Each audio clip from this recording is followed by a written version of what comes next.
Hi, I'm Sunny Dean, And I'm Scott Drakeford.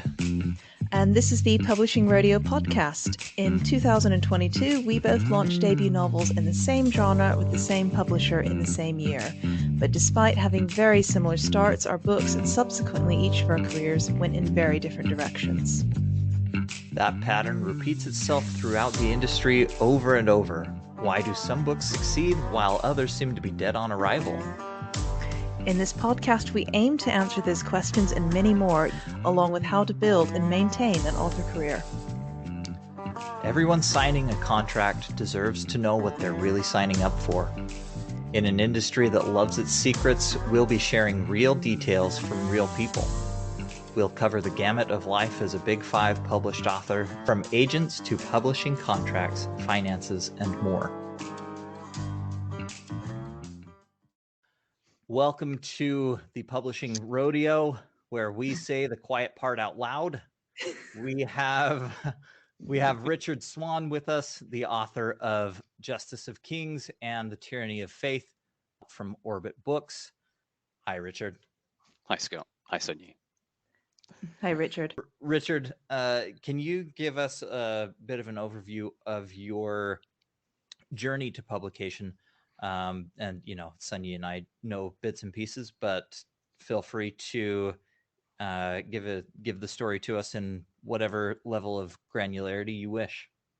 Yeah, of course. Yeah, you might regret that addendum. I'll cut you off.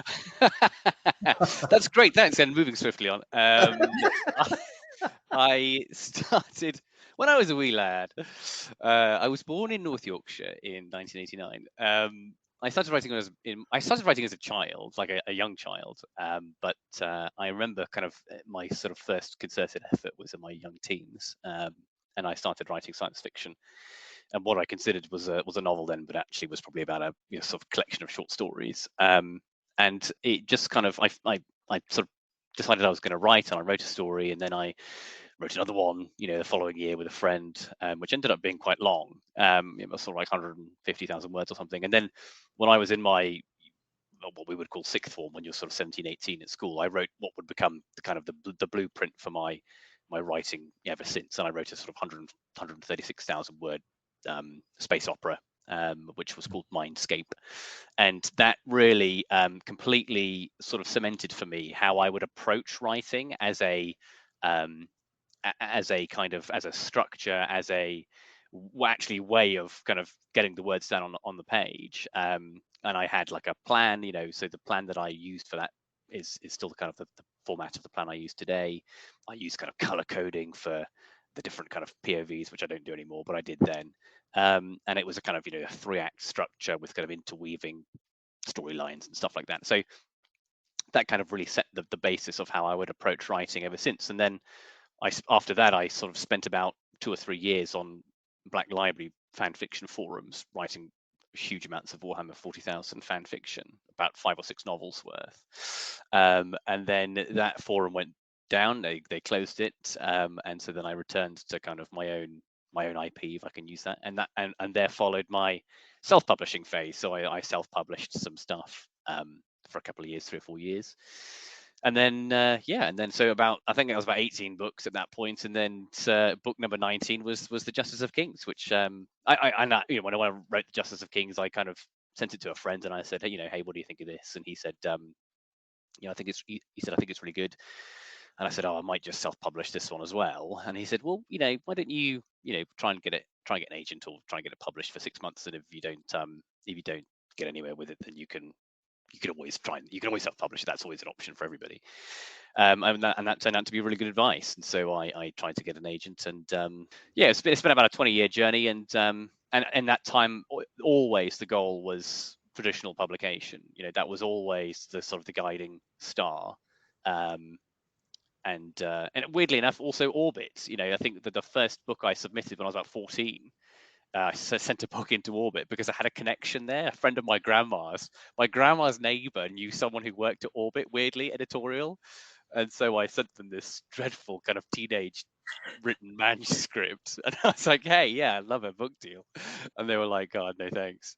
And it was a letter. You sent the manuscript off. This was only, even when I was a teenager, it was a manuscript in a jiffy bag, and they sent the letter back saying, no thanks. So I wish I'd kept that letter. Actually, I should have had it framed. But yeah, so that was it. In a nutshell, that 20 years sort of from start to finish, that was my journey. It was a very painless process for me, and I only learnt. Sorry, People are gonna love you, Richard. I know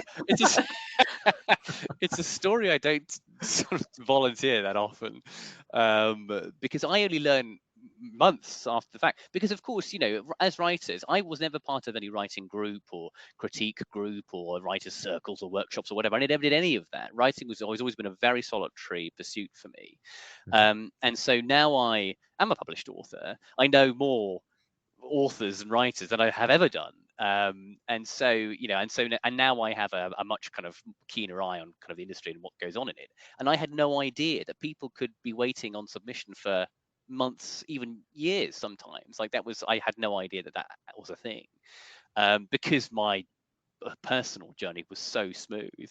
And so yeah, the agent thing, I submitted it to 3 agents in the end. I think it was 3. One guy, I think I've never heard back. Go on, son, you look like you're about to say something. I'm watching Scott's face. What you say? Oh my god! And then they just wheeled this big dump truck of money outside my house.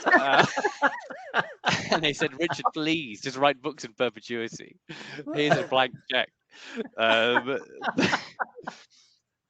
I applied for one agent. I don't even remember his name, but I never heard back. It was a kind of open, almost like an open window, or like a competition or something. I don't know I can't even remember what it was, but that went nowhere.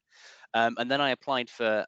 What I did was I just went on the internet and I just literally Googled science fiction and fantasy agents. And a bunch of names came up, and there were listicles and things. And I was like, right, this will do. I just picked one. No idea what I was doing at all. Just picked one. One came up, and I applied for him, and he said no. He passed on it. So I did get one rejection, to be fair. And then the second agent I applied to was Harry Illingworth, the DHH agency in London. So, but I sent him an email. He asked for the full manuscript. Then he asked to have a phone call, and I just immediately accepted. We had a kind of conversation. He was like, "I'd love to represent you," and it didn't occur to me even slightly to shop around either. I just said, "Yep, this guy seems like he knows his stuff. He's legit," and he is like he's brilliant. Yeah. Just to be clear, he's like he's an excellent agent. Absolutely no problems with him at all. Glad that I have him. If you're listening, Harry, he's definitely not just you with a different email address. Yeah, exactly. Yeah. Hello, I am Mr. Snrub. Yeah, so he's great, and I'm really glad that. But it was complete chance. I didn't know agent shopping. I just I got Harry. I was like, fantastic, and I was vibrating with excitement. I couldn't sleep that night. I was like, oh my god, it's happening! It's happening! It all seemed like. From there it was smooth sailing, and to be fair, it was. So I was right to be excited. And then we went on sub. So we spent about a month or two. I spent about a month or two on edits, and went on sub, and he submitted it to the Big 5 to start. And I think because it was August, I think a bunch of them were on holiday. And it went to James at Orbit, and he came back quite quickly. So I think it went out late August, and from what I see in the email chain between him and Harry, and I think James came back maybe a week and a half later or something, saying, "I like it. Keep me posted. If you hear from anyone else, any other editors, let me know." And then a deal came in almost exactly 1 month after we sent it out on the pitch out, and that was a preempt. So that's for those who don't know, that's a kind of. They get in before anyone else gets a chance to make an offer. So they say, here's a big sum of money for you to completely remove the pitch from the market. So that's what happened. And Orbit offered, it was a 6-figure sum of money for the 3 books. And we did a bit of negotiation to get that number a little bit higher. And that was that. So it was very, very smooth sailing, or just hitting every kind of dream target in the space of several months. But at least someone gets the dreamboat Yeah, story. yeah. And for me, that's part of it. It's like, I know you've not had a chance to hear the last 3 episodes, but basically, there's probably more bad stories in good in publishing, but good There are. stories do happen. Mm. And sometimes things work out, and that is what we all hope for. Things did fall into place very nicely, but that is the culmination of a lot of work as well, like a lot of I've work not and written dedication. 18 books, so No, sure, and and it's not, that's not the be all and end all, of course. And some people can just write one book and it'd be wonderfully good. And I think because a huge part of the reason why I've written so many books is because I've been doing it for so long. Mm. For the longest time, it was just a hobby for me. Yeah, it sounds like you had a wild adolescence. Stories I could tell you. Well, you did. Yeah. If these walls could the more interesting stories I could tell you. Yeah, no, I totally get what you mean. Like, you have definitely put in the work, and I think that shows, right? I've read your books and unfortunately loved them. Thank you, Scott. Yeah, Scott and Richard are nemesis officially, for those who We don't hate know. one another in secret. Yeah. We just No, pretend to be simple. Is it a hate or is everybody- it a sexual tension? We're all undecided. Richard seems to attract a whole lot of nemesis, but no, really, yeah, shut up, Richard. Really, I really like Richard. For the record, and that can go on record. I don't like you, Scott. I appreciate that too. Honesty is very valuable. The funny part of that story is that when things go wrong, right? Like I would say they did for me, and they do for so many others. I think the temptation or the tendency, at least in my case, is to look back and think, what could I have done better? Where could I have mitigated the risk? What I should have researched more. I should have known more. I should have been more involved. Whatever. So it is really just hilarious to hear that you picked agents off a random list.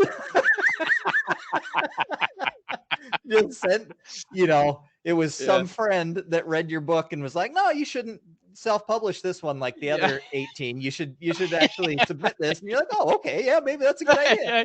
Yeah. Yeah, right. Yeah, okay. I'll try and get this one published. If you think that's a good idea, I'll do it. If you insist, yeah. Yeah, okay. No, that's probably right. That's good.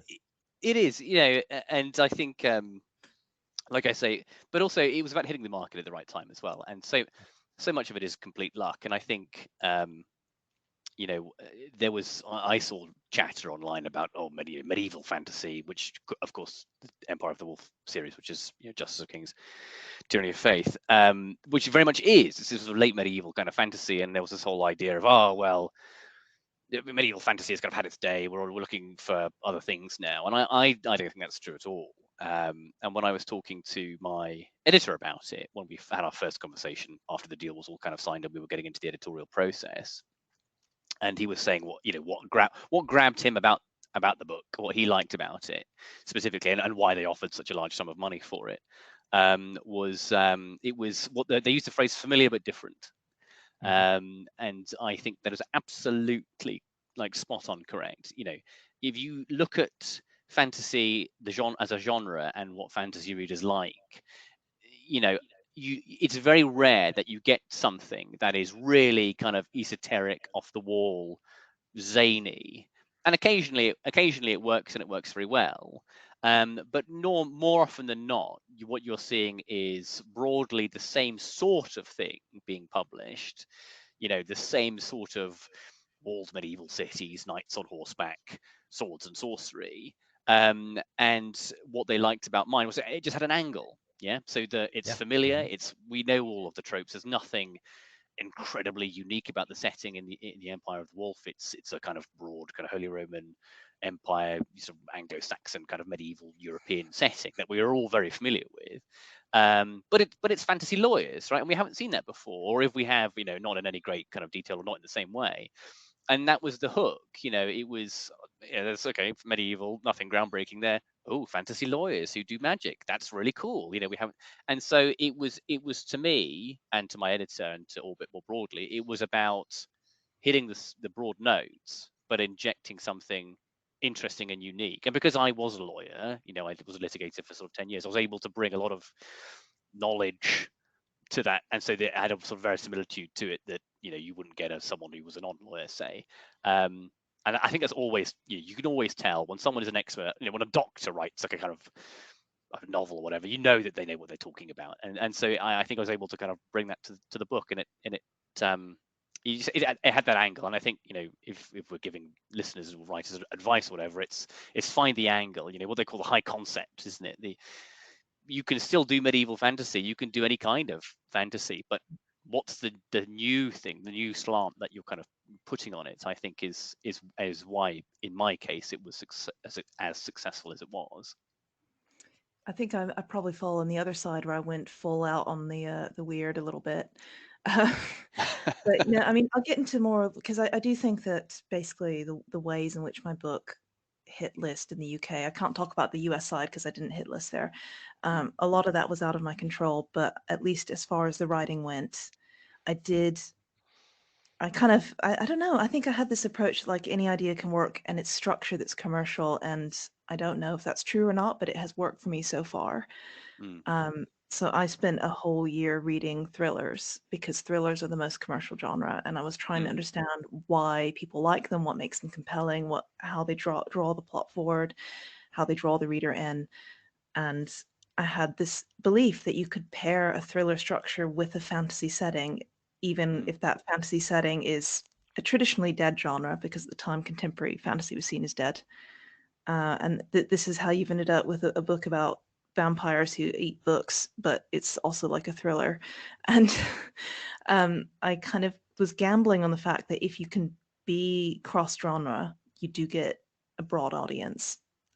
But everyone's trying to do that kind of thing, aren't they? To some extent, I don't know how much people think about market when they write. I'm not sure. I know that I think about it a lot because to me, the point of writing a book is to communicate with other people, and the way you do that is to have more readers. And the way you have more readers is to be accessible at different levels.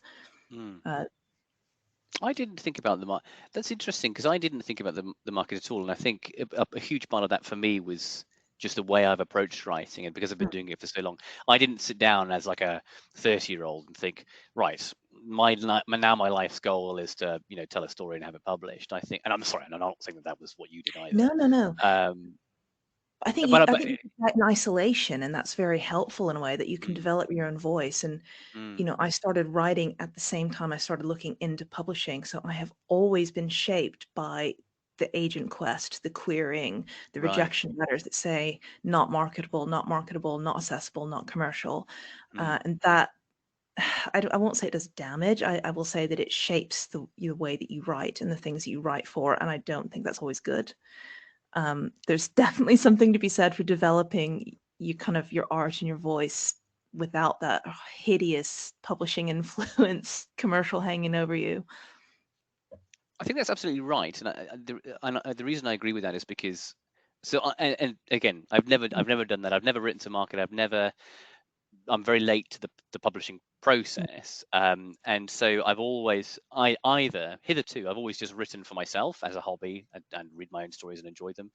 Or when I was self-publishing, even when I was self-publishing back in sort of 2015, my space opera, I never had any kind of editorial, because now these days with the indies, they hire freelance editors and they have cover artists, and it's a cottage industry of freelancers who kind of come together and have all of the same apparatus as a publishing house, but it's all just freelancers coming together, sort of briefly coalescing around novels.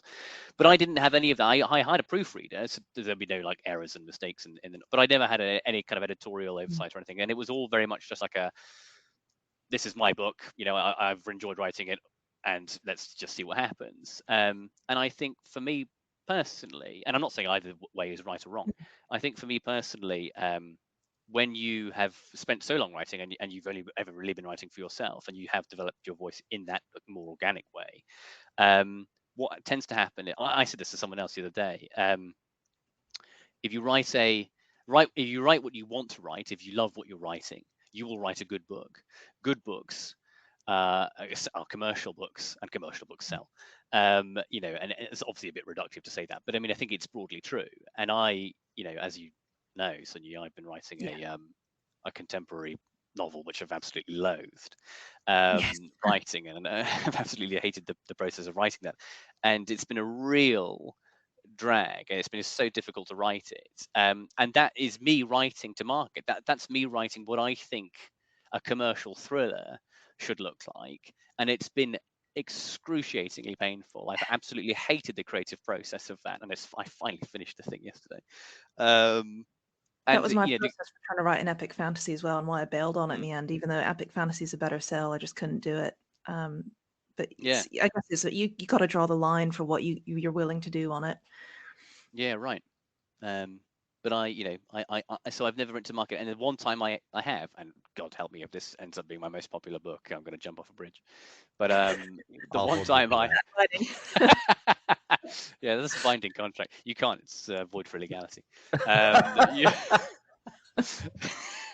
you, the one time I did try and write to market, I suffered greatly. You know, even my creatively, I detested the process. So you know, it's interesting. My advice would be, you know, never write to what you think the market wants. Just write the book that you fucking love, because that will end up being your best work. So this is really interesting because I, being friends with you both, have tried to look objectively at what I enjoyed in each of your books and what may have contributed, and you hit on every aspect that I had come up with, and in particular, you both seem to enjoy the high concept thing of a distinguishable uh, theme or elevator pitch, whatever, that comes across very quickly. But what I think doesn't happen as much as you might think in genre fiction is the depth that you both talked about. And people talk about not just writing what you love, like you're talking about, but writing what you know, right? Mm. And in your case, Richard, you mentioned that fantasy lawyers uh, So help me. was your thing, right? And, Yes. and you really could and did write about that authoritatively because you understand that world and you could kind of Mm. model your experience in a fantasy setting. And it's obvious, at least to those of us like me who aren't great students of history, it's obvious that you had at least a rudimentary understanding of Sure. several empires or civilizations in the past, and Absolutely. studied them to some degree, Hmm. and you had something to say about how they formed, how they functioned, and in the end how they might decline, right? Mm.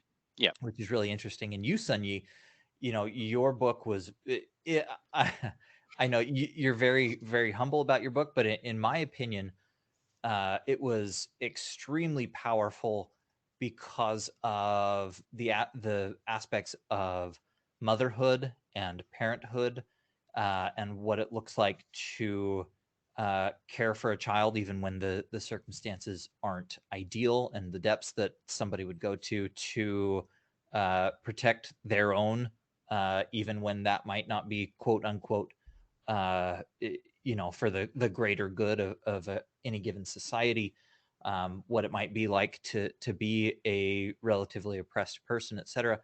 And so we talk about write what you love, but I think, at least to me, that aspect of both of your writing came through very, very clearly and very powerfully, where it was obvious, even though it's not, you writing necessarily your life story I wish. or projecting yourself into the book.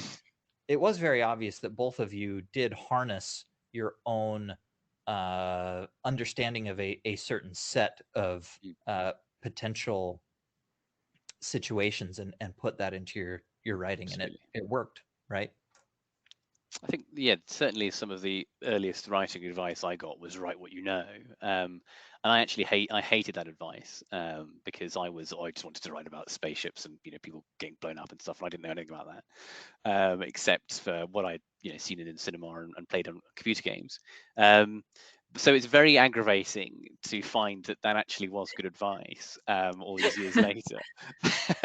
I think you're absolutely right, Scott. And I think when you do bring something that you do know a lot about into your fiction, you know, it adds that sort of quality to it. But you can absolutely write quality fiction without knowing about something. You just got to research it, right?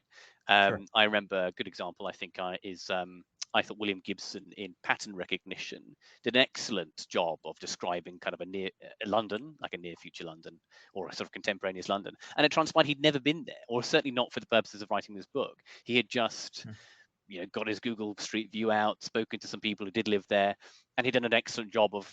I had assumed he had spent 2 or 3 weeks in the city, but he hadn't at all. And so it is possible. I think when you're doing a deeper dive into a character, or a situation or whatever, that you do have personal experience, and it obviously adds to a lot of. It rounds out the novel in a way that maybe you can't quite achieve if you share that experience, but it's not to say it's insurmountable. Authenticity. Yeah, exactly. Yeah. Yeah, I mean, so one of the other aspects you both touched on was structure, and I know Sunyi, you in particular, you pay very close attention to structure. Do either or both of you care to go into kind of some of the familiar patterns or patterns you've settled on in your work, and what seems to work for you? Sunyi, I know you talked about thriller structure, but what does that mean to you?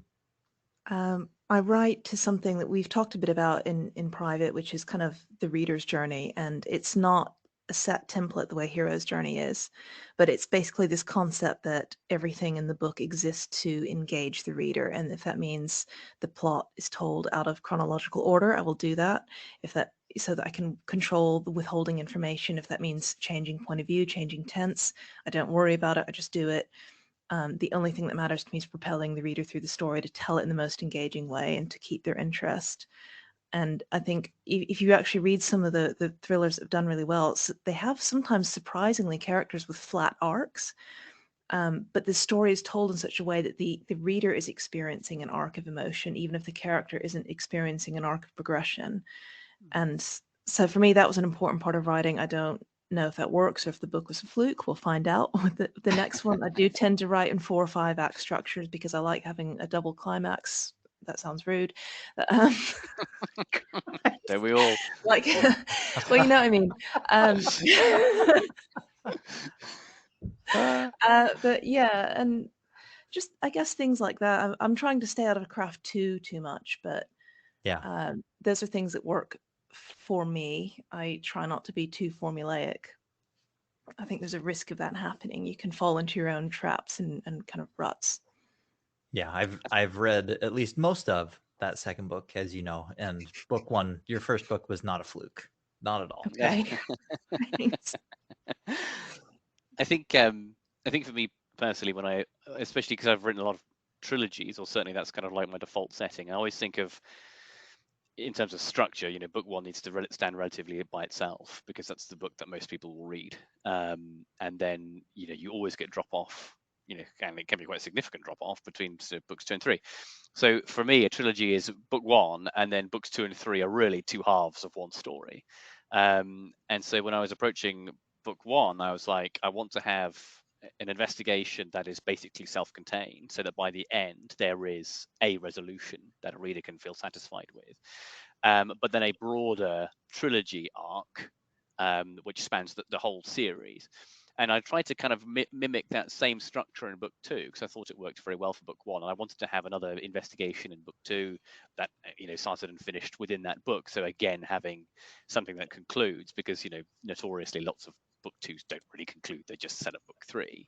It was there's actually a detestable phrase called middle book syndrome, which I've come to completely loathe, because it's part of the tropification of reading and reviewing books is coming up with kind of phrases that often don't really apply, and so the sort of the success of a book will live or die on how much middle book syndrome, what percentage. It's a completely nonsensical phrase. I hate it, but anyway. So I wanted to avoid that sort of thing where you have a book without a beginning and an end by giving it a beginning and an end, at least internally. So contriving for that to be the case.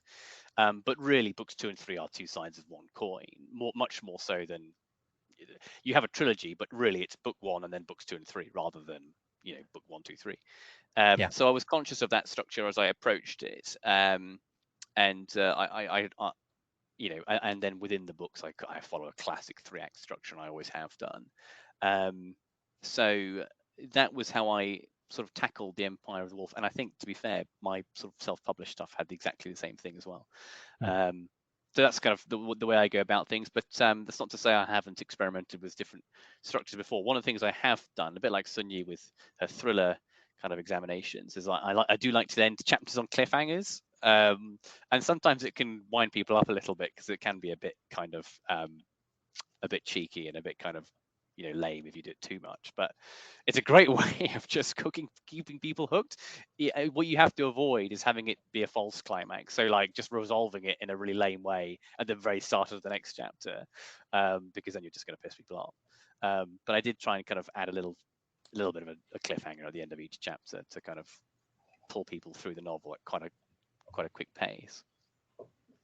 Yeah, no, I've noticed. I'm not quite all the way through Tyranny of Faith, but I've noticed the similar structure to book 1. Not hard to notice, but I've noticed. Yeah, sure, yeah. It's no, I mean that in a very good way. No, I know you do. I know. A child could have noticed this this simple structure. Indeed. Okay, so if you two are okay with it, I'll move us into what I think people are tuning into this podcast for, which is the business side of it and your experience with your publisher and things. So going kind of to the beginning, Richard, what did the contract negotiations look like with Orbit when it came in? And did you, I'm guessing the answer is no, based on what you said thus far, but did you do anything or see anything that made you optimistic that they would follow through with everything that you expected of them? Or was it really just, oh, that's a good amount of money, let's sign? There was definitely an element of, well, that's a good amount of money, let's sign. For sure. And I think my agent was obviously optimistic in terms of when he got the manuscript. He obviously liked it because he offered to represent me. I don't think either of us were expecting the deal that we got, out of the gate. And so the contract itself was, probably a pretty standard contract. I don't remember Harry saying anything like, oh, this is a bit weird. And I think the fact that it was Orbit, a large, reputable science fiction fantasy publisher, did a huge amount of the heavy lifting to us. I come from a corporate background as well. I was a management consultant. I was a lawyer. So and contracts are my bread and butter. So the only thing I looked in that contract and I thought, I don't like that, was the reserve on returns clause, which for the uninitiated is, so the way I understand it, and Sunyi or Scott, maybe you'll be able to correct me if this is wrong, but the way I understand it is, there came a point some years ago where publishers and bookshops kind of reached this agreement, and that was kind of supposed to be the best of both worlds, where in order to give everybody certainty, a publisher will say, I want to sell you Waterstones or you Barnes and Noble, 10,000 copies of X book. And Waterstones were like, well, there's no way I'm going to buy 10,000 copies of it because we might only shift 5, and then we've bought 5,000 copies we're never going to shift. And so the solution was, okay, well, you can return the books that you don't sell. But hold on a second, that seems like a terrible deal then for the publisher and also the author. So then they capped that to 12 months. So you can return the books that you don't sell, but only within a year. And I think that's, unless I'm wrong, I think that's kind of an industry standard aspect. It is an States, I think it is in the UK. In the States, I Mm. think it's as long as the book is in print, but functionally that's a year or less in a lot of cases. Yeah, right. Because I mean, it's certainly with the hardcover, for example. So in my case, when I look at the data, I only have sort of granularity on the data from my US book sales. But when I look at the returns of the books that went back to Orbit, they were like 95% of those were hardbacks, and I think obviously hardbacks are the most difficult thing to sell, especially in debut. So that would make sense to me. I think, Mm. broadly speaking, maybe it's codified as a year in the UK, but realistically, it's not going to be much longer than a year in the States either way, because it's mostly the hardbacks that go back anyway. But the reserve on the returns clause was like, if a book of yours is returned to the publisher, they pass that back onto you. So they reserve a portion of your royalty payments to account for the fact that some of your books may be returned to the publisher. And I sort of saw that clause and I was like, that seems like bullshit to me. That's a kind of like that's a risk that the publisher should shoulder, not the author. But apparently that was completely standard clause in industry contracts, and so I just had to eat it. But the contract itself was I'm given to understand, a very standard one, and there was obviously some negotiations about getting royalty rates up and Yeah. all the rest of it, and the Yeah. purchase of all of that. So all those sort of numbers went up, to a degree. But in terms of my personal involvement, it was very minimal. I obviously had to approve the contract before we agreed to it because it was my name on it. Mm. Yeah. And in terms of, did I trust Orbit to fulfill their end of the bargain? Absolutely, and they have, to be fair. And Well, so I, and oh, the go on. the reason I ask that is because that's not always the case, No, right? no, right. Yeah. So, and I happen to know that Sunyi, you had a very good marketing plan that was put together and presented to you. And Richard, I don't know whether you had a plan like that, but I know that Orbit did some really cool things for your release. Were those marketing plans or even just verbal ideas for how this was going to be promoted? Was that communicated to you two at time of acquisition and contract, or did that come later? Because our preempt had to be done for Tor in about 3 or 4 hours, I went on trust with Naomi, where Naomi basically said, Lindsay is a friend. I think this person is right for you. And I trust Naomi. And I do think Naomi's right. I think there's a reason why so many people want Lindsay for an editor. She's amazing. On the Yeah. Harper side, the UK rights for us went a lot slower. So I'll mention this distinction because I think we have slightly different deals. Where I think Richard's has sold world rights to Orbit, and that has some Yeah. benefits in some things. But I'll let him explain that in a minute. So my rights were parceled up. My UK rights went to Harper Voyager, and there was kind of a mini auction between Titan and Harper, which I don't think Titan realistically could have won. But anyway, Harper actually sent a document to us while that was going on, because auctions are very slow in publishing, they take days. And this document was something they called a marketing deck, and I had never seen a marketing deck in my life because I'm not a marketing person. It was a series of PowerPoint slides where they detailed basically their vision for the book, how they imagine marketing it, the kind of readership it would have, the kind of blurbs it would have, the kind of cover and art, and the things that they could offer and that they could bring to the table. And when I saw that document, when you get those rejections from editors where they say, I don't have a vision for this manuscript, that was the moment where I understood what that word meant. That vision was this kind of document. That vision is you need basically when editors say I have or don't have a vision for a book, they're thinking the whole package. They can envision cover, marketing, blurbs, campaigns, adverts. They can see what this book would look like in totality were they to pick it up. Yeah, we had that strong sense from Harper from that, and when I could see their vision for the book, because I don't have marketing vision, I don't have a fucking clue how to sell anything. I was like, okay, wow, I've never seen my book in this light before as a product, the way that they see it, and I was kind of impressed. So, we did have those reassurances on both sides. Yeah.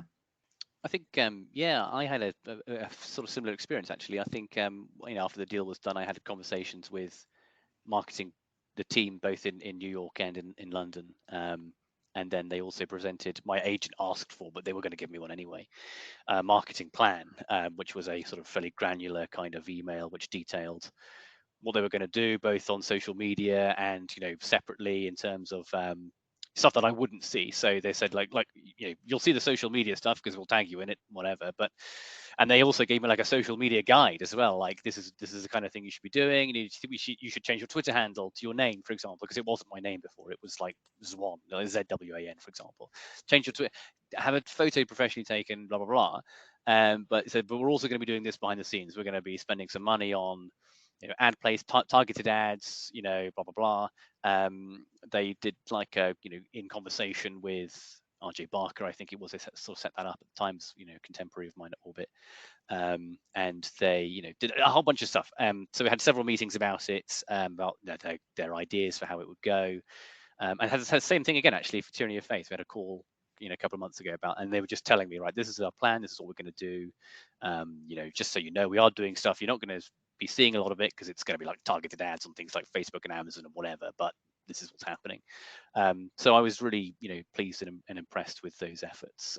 It felt like they really kind of were putting their money where their mouth is. And I think also, Scott, actually before we came on, you mentioned, and I had forgotten, but they did the limited edition ARCs as well, which was a nice touch. It was the they did a run of 100 signed ARCs. So I went into Carmelite House, which is on the Victoria Embankment on the Thames, which is where the Hachette office is. It's a beautiful office, and went in and they had a stack of 100, special edition ARCs, and I signed them and numbered them, and that was a nice. It created buzz, right? And I've seen those books be traded in the aftermarket now for actual sums of money, which is maybe unethical, but I thought it was really cool.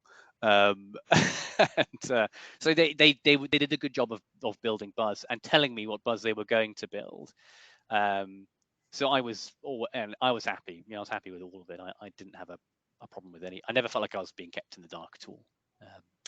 I think the marketing meetings were the first point where I realized how different this route is going to go, because I think, they sent the document and they're like, oh, we're going to have the marketing meeting at this point in the future. And I remember asking one of my critique partners who's mid-list, like, what do you do in these marketing meetings? And she said, well, most of us don't get marketing meetings.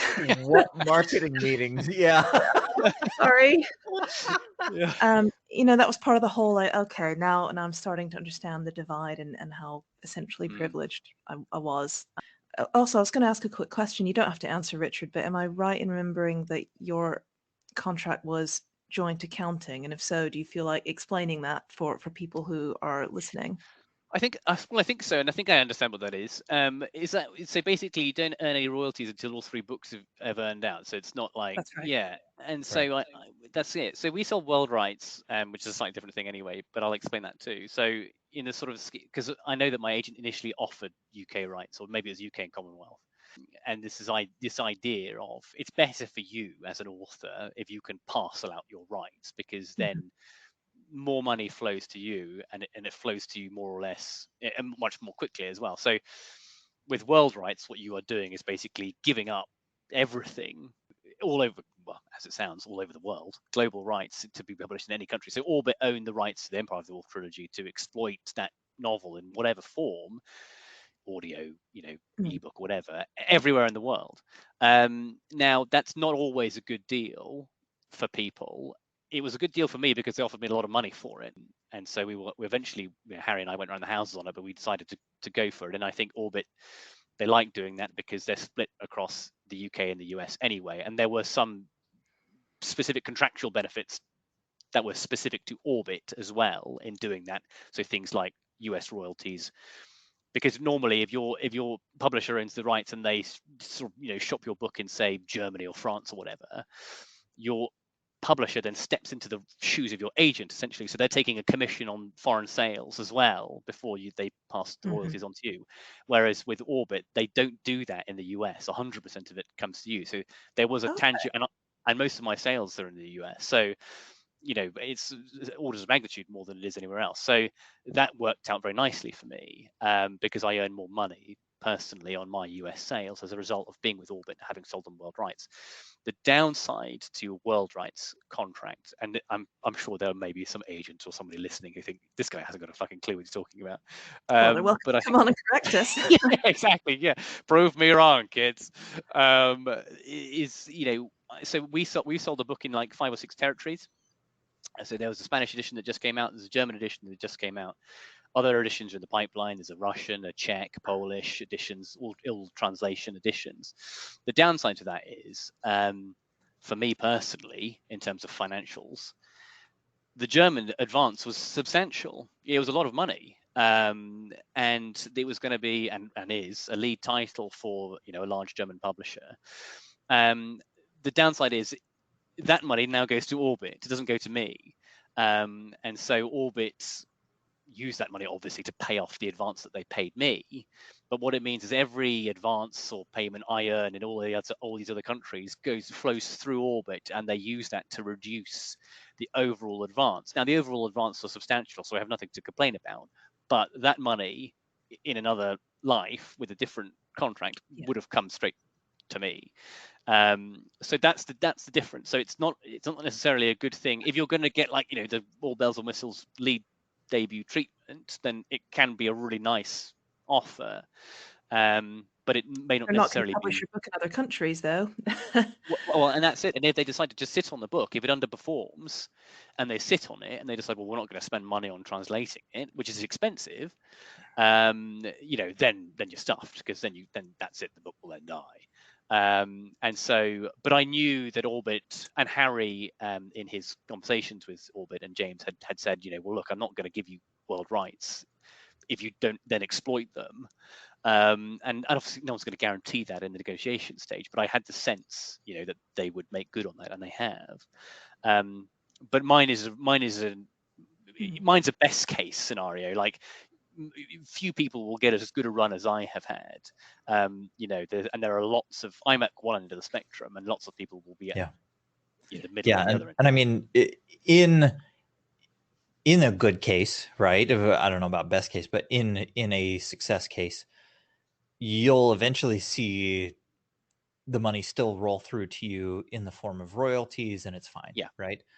But the risk you run, right, with Orbit paying off their advance, and obviously Orbit paying off their expenses to get your book to market, is that they can then relax, right?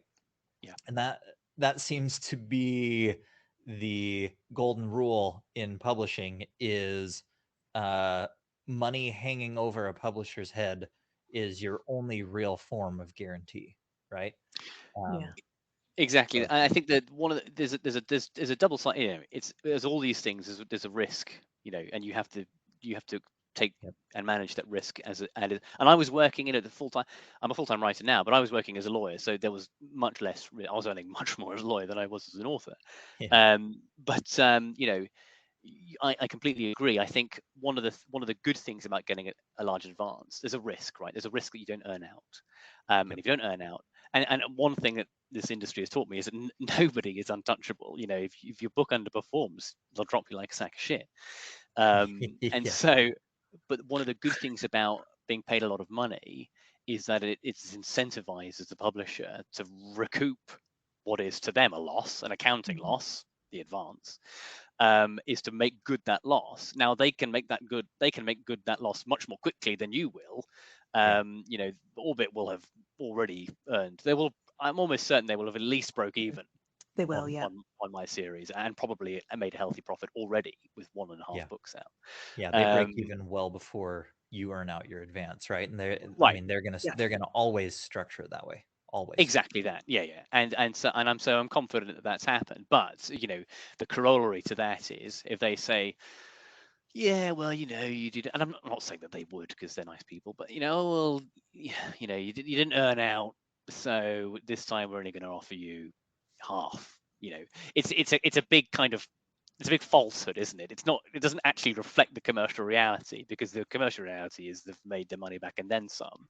But it's to stick to the carrot, isn't it? It's to say, well, you didn't earn out. So it's a bit of gaslighting almost. That we didn't quite earn out, so we're going to reduce the advance on the next payment, on the next deal, or not give you one. That's the precariousness of the author. And I'm not saying that that's what they're thinking, but publishers generally, it's not in your favor. And at some point, I'll ask Evan Winter to come on, because he has some really good maths for the point at which you actually begin to make your publisher a profit, and it's a lot lower than most people think, or that publishers are kind of happy for you to think. And I'll just come back to circle back the the joint accounting thing very briefly because Yes. I think it's interesting for people to know. But yeah, basically, I mean, I have a joint accounting contract for Harper, but I have a separate accounting contract for Tor, and what Mm. that means is that each of my books is only so I'm on a 3 book contract, and they're each earning out on their own stream. And to illustrate that, kind of, it's like if you say you get a 2 book deal, and you need $10,000 in sales for each book to earn out the advance. Book one sells $12,000 in sales, so it earns out.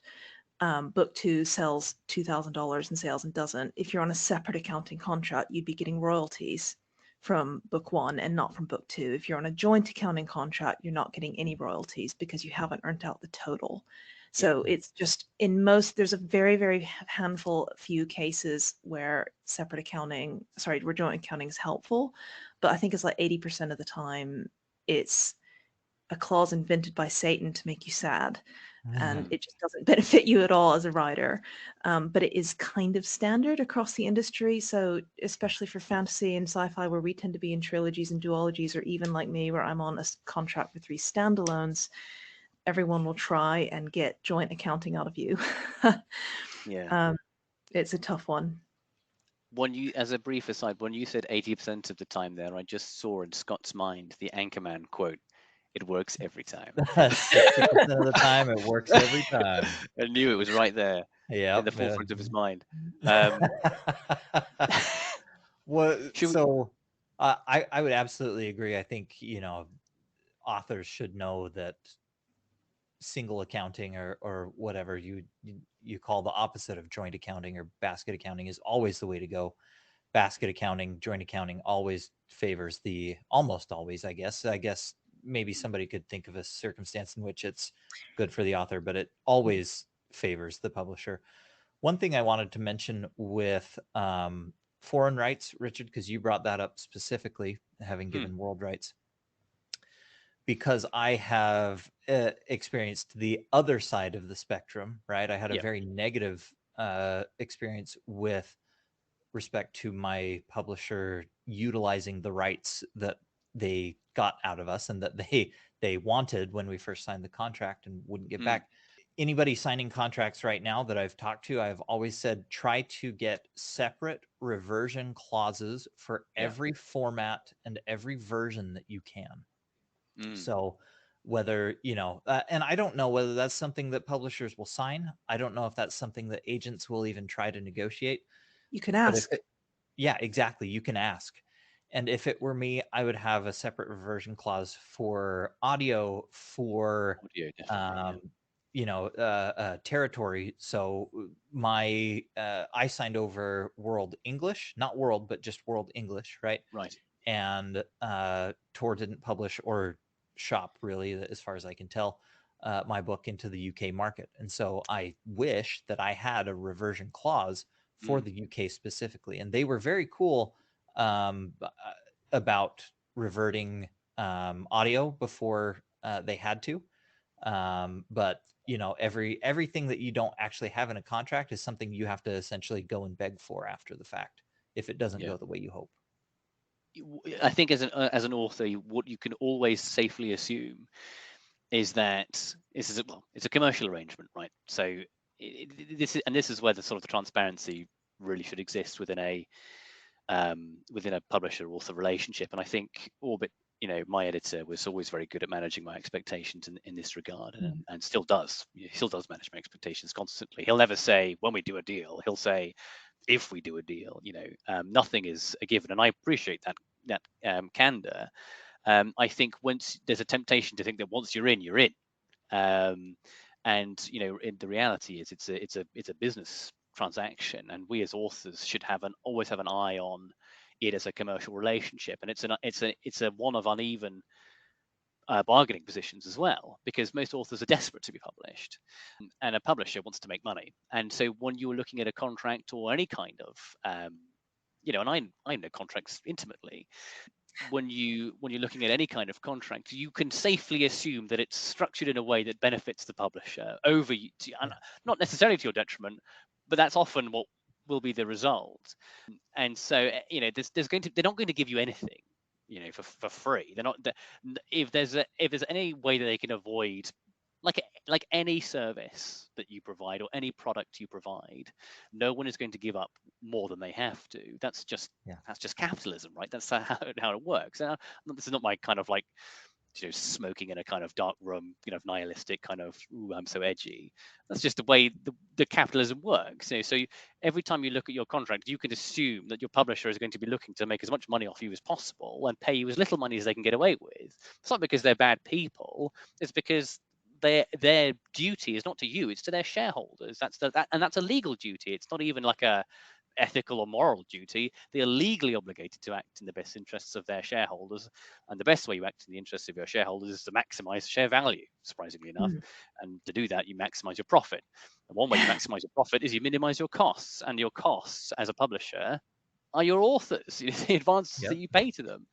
And so that was it's a separate discussion, but the whole idea of that big merger between whoever it was, Penguin and Simon & Schuster or whatever, the idea that would be good for authors was just complete nonsense. Like, it was absolute corporate doublethink. It was complete rubbish. It would have been the complete opposite. It would have only been bad for authors because, as economics professors have long realized, monopolies and hegemonies are bad. They're bad for competition. They stifle competition, which is why they're illegal in a lot of countries. And so, when you're looking at your contracts, just always bear in mind that no matter how well you get on with your editor or how nice everybody seems, and obviously everybody will be nice, generally speaking, because we're all human beings and we like to be nice to each other until they aren't.